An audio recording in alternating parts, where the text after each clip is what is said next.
اس کی عظمت و محبت ہر مسلمان کے قلوب و ذہن میں موجزن ہے، اور ایسا کیوں نہ ہو جبکہ یہی مسجد ہی وہ جگہ ہے جس کو ان المساجد للہ فلا تدعوا مع اللہ احدا کہہ کر اپنی عبادت کے لئے مخصوص کر دیا، اور کہہ دیا کہ میرے علاوہ کسی کو تم پکار نہیں سکتے ہو۔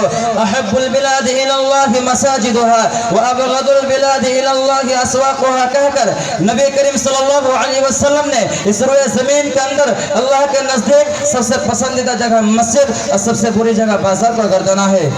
رجل قلبه معلق بالمسجد کہہ کر مساجد سے محبت کرنے والوں اور اس سے رشتہ استوار رکھنے والوں کا اللہ کا محبوب بندہ گردانا ہے، اور آخرت کے دن ان 7 قسم کا خوش نصیب لوگوں میں سے شمار کیا ہے جن کو قیامت کے دن اللہ تعالیٰ اپنے سائے میں رکھے گا۔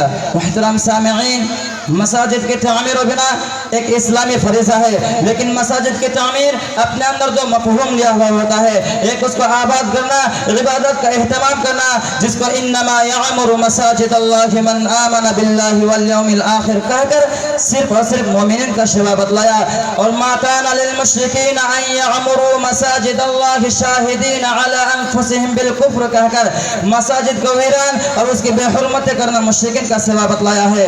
دوسرا مفہوم یہ ہے کہ مسجد کی تعمیر کی جائے جیسا کہ ہر مسلم کا سوا رہا ہے، کیونکہ اسے اپنے رہن سہن اور زندگی کے بقا کے لیے جس طرح گھر کی ضرورت ہوتی ہے اسی طرح اپنے دین و عقیدت کی بقا کے لیے ایک اللہ کا گھر یعنی مسجد کی ضرورت ہوتی ہے۔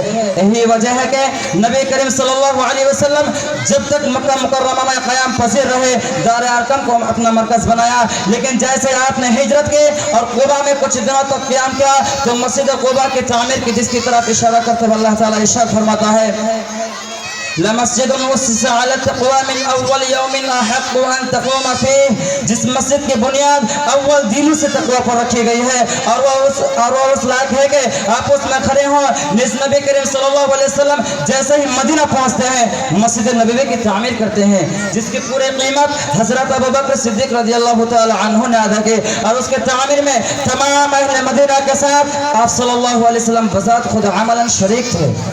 امرنا رسول اللہ ببناء المساجد فی الدور وان تنظف وتطیب کہہ کر قولا مسجد کی تعمیر پر لوگوں کو ابھارا، اور البوزاق فی المسجد خطیئۃ وکفارتها دفنها کہہ کر مسجد کے صفائی و ستھرائی پر زور دیا ہے۔ ہاں ما امرت بتشیید المساجد کہہ کر مسجدوں کا آراستہ و پیراستہ کرنے سے روکا، اور مساجد کی تعمیر میں سادگی کا حکم اس لیے بھی دیا کہ نمازی کو اپنے نماز میں خشوع و خضوع حاصل ہو اور اپنے رب کے ساتھ راز و نیاز کرنے میں کوئی شیء حرج نہ ہو۔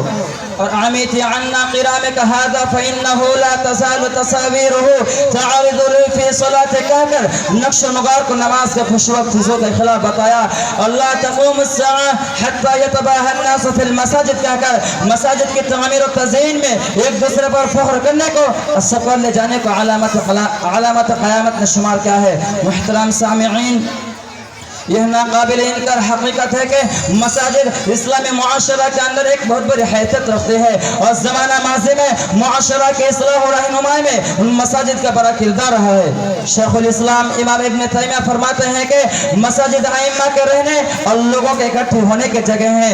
تاریخ کے مطالعے سے یہ بات واضح ہوتی ہے کہ مساجد نے ہر دور اور ہر زمانہ میں مسلمان کے ہر دور اور ہر زمانہ میں اسلام کی نمایاں خدمات انجام دی ہے۔ یہ مساجد صرف 5 گھر نماز ادا کرنے کی جگہ نہیں تھے، بلکہ ان کے ذریعے بہت سے عظیم مقاصد پورے ہوتے تھے۔ حکومت اسلامیہ کے تمام امور کی نگرانی کے ہیڈ آفس ہوتے تھے۔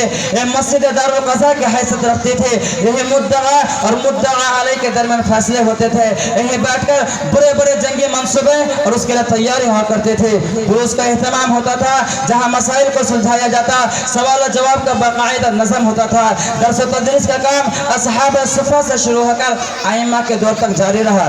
مسجد نبوی صرف ایک مسجد ہی نہیں تھی بلکہ ایک مدرسہ تھا جس میں صحابہ کرام رضی اللہ تعالی عنہ نے قرآن و حدیث کی تعلیم حاصل کی۔ چنانچہ حضرت ابو ہریرہ، حضرت عبداللہ بن عباس، حضرت عبداللہ بن مسعود، حضرت عبداللہ بن عمر، حضرت عمر بن العاص، حضرت عبداللہ بن زبیر اور خلفائے اربعہ رضی اللہ عنہم جیسے زید متقی، عالم دین، محدث کبیر، عظیم و مفسر سپہ کرنا و جرنی سپہ سالار پیدا ہوئے۔ اللہ رب العالمین سے دعا گاؤں، اے بار الہ مسجد کی تعمیر و ترقی میں بڑھ چڑھ کے حصہ لینے اور مساجد کا آباد کرنے کی توفیق عطا فرما، آمین۔ وآخر دعوانا ان الحمدللہ رب العالمین۔ السلام علیکم ورحمۃ اللہ وبرکاتہ۔ آپ کی والدہ کی طرف سے کچھ انعامات ہیں، آپ آئیں۔